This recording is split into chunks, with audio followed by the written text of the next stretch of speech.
안녕하세요. 강수정입니다. 반갑습니다. 네. 새로운 달 2월이 또 시작됐습니다.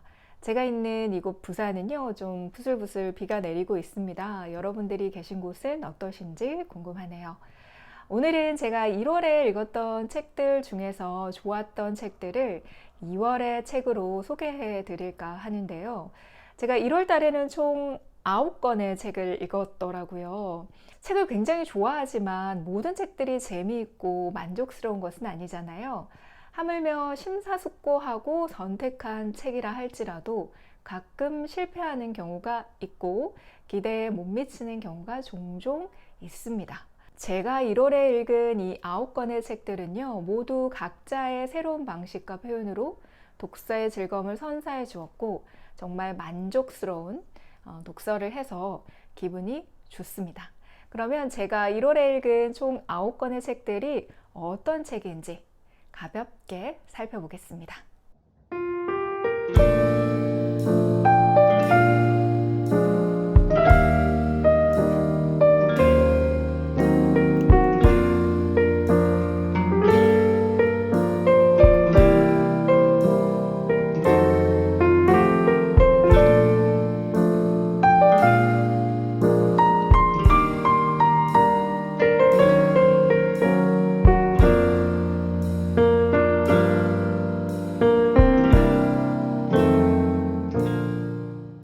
네, 여기에 여러분들에게 소개해드릴 책 4권이 있는데요.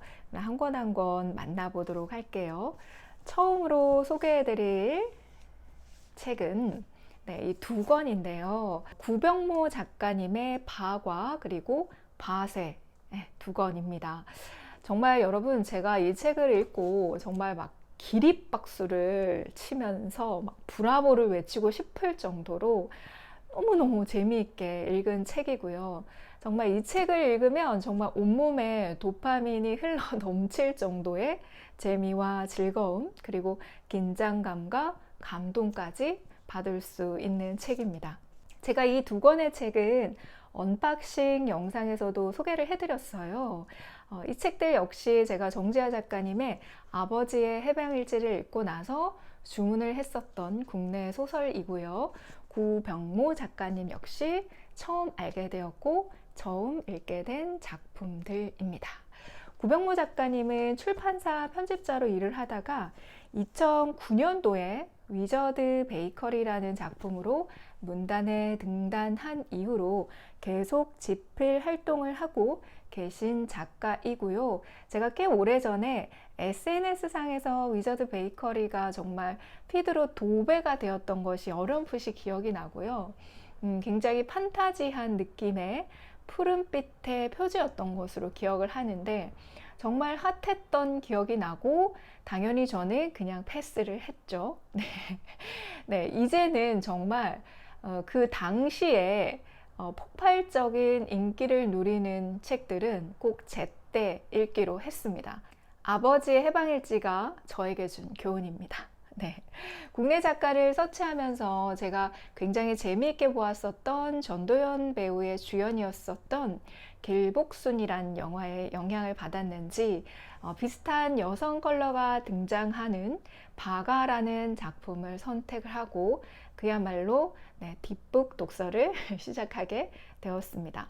파과를 읽으면서 겨우 몇 페이지만 읽었을 뿐인데도 느낌이 굉장히 좋고 엄청 빠져들게 만들어주는 글들이어서 다른 책들을 이제 주문하면서 구병모 작가님의 다른 작품을 좀 서치를 하고 같이 주문했던 책이 바로 이 바쇠라는 작품이고요.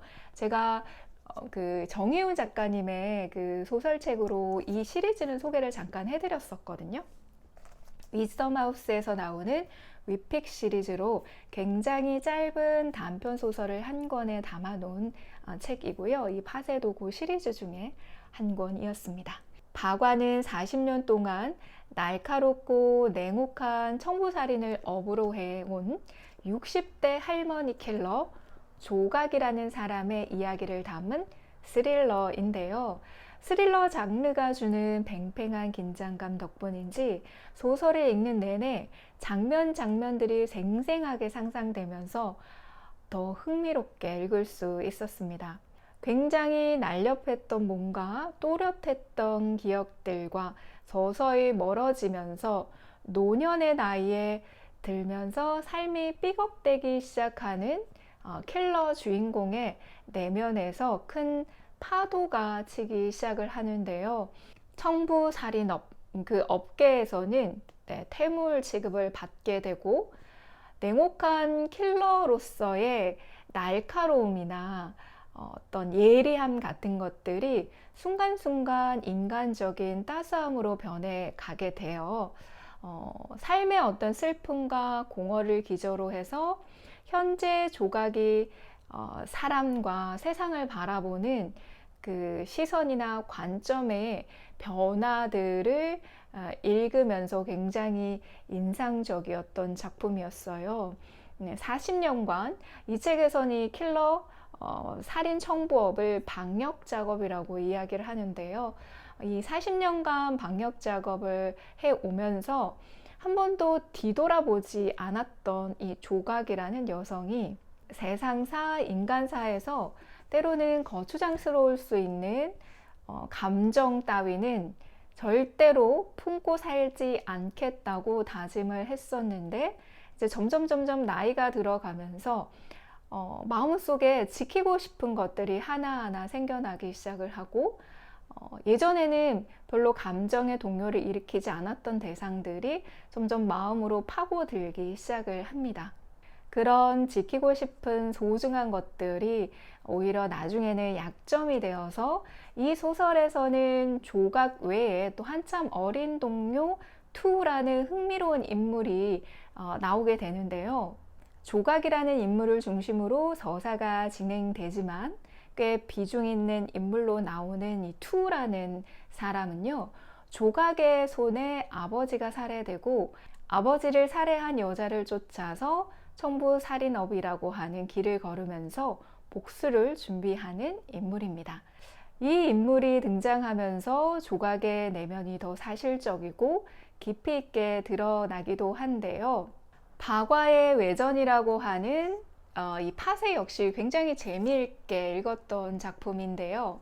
주인공 조각의 10대 시절과 킬러로 발을 들이게 된 시작을 긴장감 넘치고 숨막히게 흘러가는 한 편의 영화를 보는 듯 정말 재미있게 읽을 수 있었고요. 조각이 킬러로 입문하게 되는 계기를 시작으로 해서 킬러로서야 갖추어야 할 자질, 총기를 다룬다든지 무술을 한다든지 낙법 같은 것들을 스승이자 연민의 대상인 한 인물을 통해서 산속에서 한 달 동안 정말 집중 훈련을 받게 되는 이야기가 주를 이루는 내용이었습니다. 구병모 작가님의 문체 혹은 글의 스타일, 굉장히 짧기는 하지만 충분히 강렬하게 느낄 수 있는 작품이었고요. 책이 정말 특별하게 다가왔던 부분은 글의 스피드한 리듬감이라든지 온몸을 정말 짓누르는 듯한 강렬하고 압도적인 문장이 너무너무 매력적인 작품이었습니다. 제가 바세를 놓자마자 파과를 다시 읽기 시작을 했는데요. 제가 예전에 이 책은 작년에 구매를 했죠. 그리고 읽기 시작을 했는데 당시에 너무 바쁘고 힘든 일들이 많아서 그것들을 먼저 해야 했기 때문에 이 책이 너무 읽고 싶었지만 읽다가 내려놓을 수밖에 없었거든요. 그래서 올해 들어서 다시 구병모 작가님 책을 읽으면서 이 책이 그렇게 얇지는 않아요. 한 350페이지로 꽤 두꺼운 책이거든요. 그래서 살짝 파세라는 작품으로 먼저 가서 이 책을 먼저 읽고 너무너무 재밌어서 이 책을 내려놓자마자 박화를 다시 읽고 정말 끝까지 있는지 아래서 다 읽어버렸습니다. 그만큼 굉장히 재미있고 너무너무 멋진 작품이었습니다. 박화라는 작품이 대중적으로도 성공한 작품이기도 하지만 저는 극적으로도 굉장히 뛰어난 작품이라고 생각하거든요. 그러다 보니까 영화나 연극이나 뮤지컬로도 지금 제작이 된다고 하는데요. 예전에 제가 이 책을 구매하고 읽으려고 했었을 시점에서도 네, 기사를 좀 찾아보니까 뮤지컬이 제작이 될 예정이었고 조각이라는 인물이 차지연이라는 배우가 캐스팅 됐다라는 기사를 읽은 기억이 나고요. 다시 제가 또 검색을 해보니까 3월 달에 초연이 있더라고요. 네, 차지연 배우의 조각이라고 하는 어떤 연기, 네, 뮤지컬로 보는 것도 굉장히 매력 있을 것 같고요. 영화나 연극도 제작이 될 예정이고 투라고 하는 사람이 누가 캐스팅 되었는가에 대한 기사가 굉장히 많더라고요. 그래서 조각이 아닌 투의 관점으로 서사를 진행해 가도 굉장히 흥미롭지 않을까라는 생각이 들었고요. 소설 속에서는 그렇게 많이 중심적인 인물은 아니었지만 소설 안에서는 굉장히 중요한 플롯이었을 뿐만 아니라 투라는 인물을 조망하는 것도 꽤 매력적일 것 같아서 재미있을 것 같다 라는 생각이 들고요. 책을 좋아하는 독자 입장에서는 내가 좋아하는 작가의 작품, 내가 좋아하는 작품이 영화나 연극, 뮤지컬로 다른 버전으로 혹은 다른 사람의 시선으로 각색된 버전으로 만나는 것도 굉장히 행운인 것 같아요. 그래서 네, 저도 꼭 한번 보고 싶어요. 그래서 뮤지컬은 한번 보고 싶다라는 생각이 드네요. 네, 구병모 작가님의 파과와 파세 소개해 드렸습니다. 네, 다음으로 소개해 드릴 책은 무라카미 하루키의 스푸트니크의 연인이라는 책입니다. 이 책은 2010년에 출간된 책이에요. 네, 스푸트니크 이 단어가 지금 왜 이렇게 입에 붙지 않는지 이 책을 점점 깊이 있게 읽기 시작한 지점에서 제가 잠깐 책을 읽다 말고 스푸트니크하고 발음을 교정하듯이 연습하면서 중얼거렸던 기억이 나는데요. 이제 좀 겨우 부드럽게 제 입에서 소리가 나는 것 같습니다. 처음에 제가 이 책을 읽을 때만 해도 하루키의 간결하고 세련된 현대적인 문체와는 다소 거리가 먼데 라는 느낌, 그리고 굉장히 올드하다, 조금 너무 좀 시대에 뒤처진 거 아니야 라는 느낌마저 솔직히 들었어요. 책을 선택할 때도, 그리고 좀 읽으면서도 그다지 뭔가 기대감이 커지거나 특별한 느낌을 가지진 않았는데요. 제가 자주 이야기하는 좋은 책의 조건 중에 하나가 생각을 굉장히 많이 하게 하는 책인데요. 이 책은 정말 근래에 들어서 제가 정말 많은 생각을 할 수 있게끔 기회와 여유를 준 그런 책이어서 너무너무 좋았습니다. 책 속에 이런 문장이 있었어요. 이건데요. 화자인 남자가 이야기하는 거예요. 여름날 오후 냉장고 안에 있는 오이를 생각하는 것도 좋겠지. 물론 예를 드는 것뿐이지만 이라고 하는 문장이었어요. 거의 초반에 나오는 문장이었었는데요. 제가 이 문장을 읽고 뭔가에 땅 하고 맞은 것처럼 현기증마저 살짝 느꼈었고요. 정말 책을 잠깐 덮어놓고 엄청 많은 생각을 하게 됐었는데요. 이렇게 강하게 각인된 이 문장 때문에 이 책 속에 흥미를 느끼기 시작을 했고 더 몰입감 있게 읽기 시작을 했었던 것 같습니다. 그리고 그때부터 이 소설이 굉장히 입체적이고도 생생하게 저를 깨워주는 느낌? 그런 느낌을 받았어요. 그렇게 소설을 읽어가면서 두 번째로 강하게 들었던 생각은 내가 이 책을 조금만 더 일찍 만났더라면, 10대나 20대 때 내가 읽었더라면 얼마나 좋았을까 라는 생각을 떨쳐버리기가 정말 힘들었고요. 이 책을 10대나 20대에 읽을 수 있었던 분들이 정말 부러웠습니다. 책을 읽다 말고 멈추게 되는 경우는 굉장히 많습니다. 너무 아름다운 문장을 만나게 돼서 정말 가슴에 손을 얹고 그 문장을 오롯이 느끼게 되는 경우도 있고요. 그냥 순간 눈물이 핑 돌거나 옛 추억이나 기억이 나를 잠깐 멈추게 할 때도 있고요. 근데 이 책은 하루키의 글 속에서 또 그 글을 읽으면서 계속해서 나를 그 글에 투영해보고 또 계속해서 저에게 질문을 하게 되는 그런 멈춤이었어요. 그래서 저는 이 책이 되게 오래 기억에 남을 것 같습니다. 여기서 등장하는 이 스푸트니크라고 하는 단어의 뜻은 여행의 동반자라는 의미입니다. 지구 최초로 발사된 무인 인공위성 이름이라고 하는데요. 이 책에서는 끝없는 우주의 어둠 속에서 외톨이로 지구를 맴도는 하나의 금속 덩어리인 이 인공위성이 인간의 고독, 소외라는 것을 상징하고 있어요.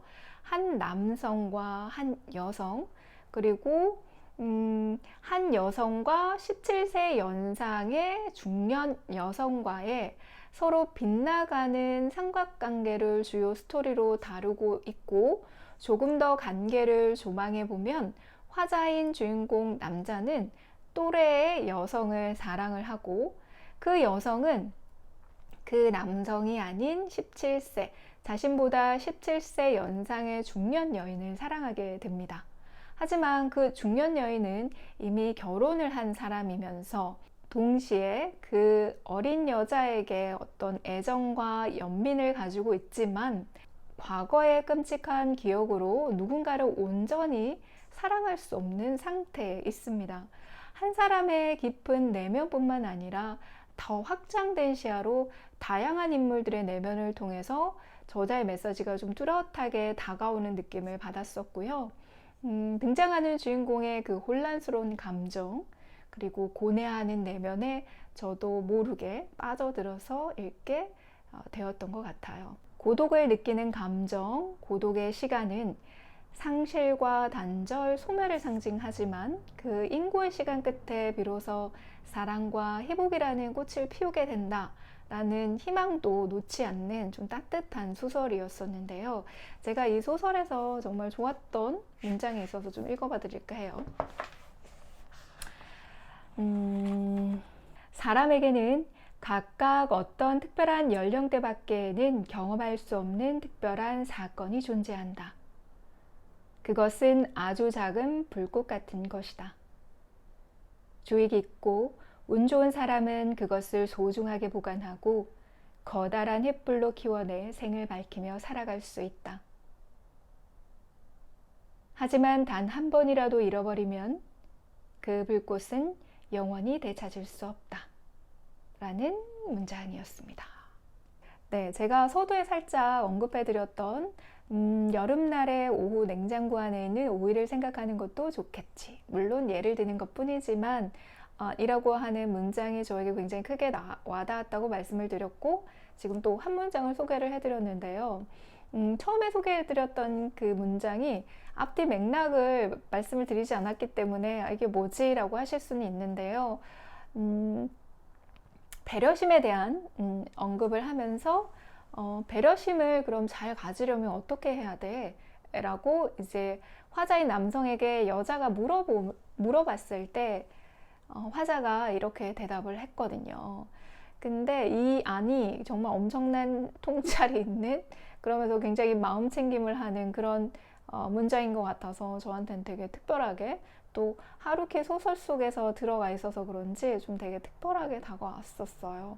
하루키는 인간이라는 존재는 상실과 단절의 감성으로 고독할 수밖에 없는 존재라는 것을 단언하지만, 그 고독과 외로움이 어떻게 사랑과 회복으로 이어지는지에 대한 희망의 끈도 놓지 않는 작품입니다.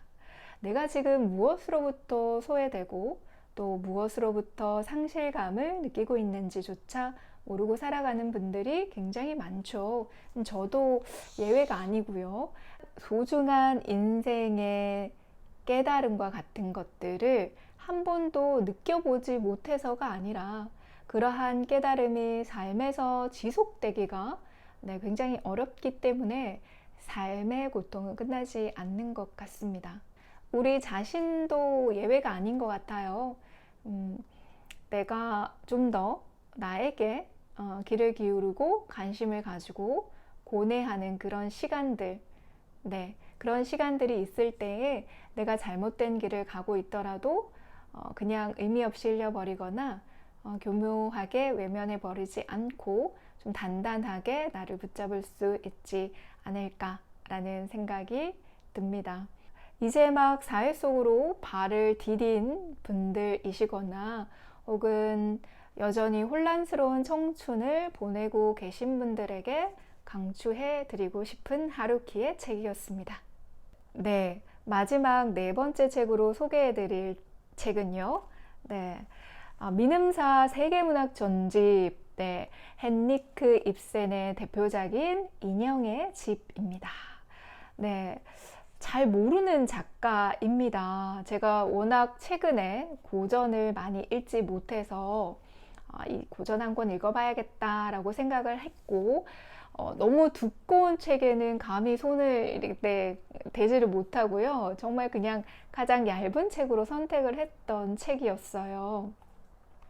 제가 이 작품이 희곡이라는 것을 모르고 펼쳐들었기 때문에 읽으면서 살짝 놀랬습니다. 제가 지금까지 읽어왔던 희곡 작품들이 다 좋기는 했지만 희곡이란 장르가 시만큼이나 굉장히 함축적이고 상징이 많은, 그만큼 깊이 있게 통찰하고 굉장한 이해가 필요한 장르이거든요. 소설처럼 주인공의 감정과 생각들을 이렇게 잘 알려주지 않습니다. 네, 작품을 완전하게 이해하는데 좀 시간이 걸리는 장르이죠. 게다가 다른 문학 작품과 다른 호흡으로 읽어야 하기 때문에 다소 조금 난감하기도 해요.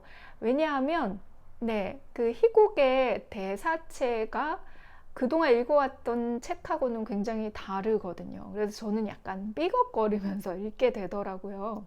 다행히 이 책은 그 리듬감을 찾는데 어렵지 않았었고요. 보시는 것처럼 굉장히 얇아서 편하게 읽을 수 있었던 작품이었고요. 제가 헨리크 입센은 잘 모르는데요. 헨리크 요한 입센이라고 하는 1828년 노르웨이에서 태어난 작가입니다. 이 작품이 대표작이라고 하고요. 인형의 집 자필 원고는 2001년 유네스코 세계 기록유산으로도 지정되기도 해서 굉장히 역사적으로도 의미 있는 작품일 것 같고요. 이 내용 또한 굉장히 역사적으로도 의미 있는 내용입니다.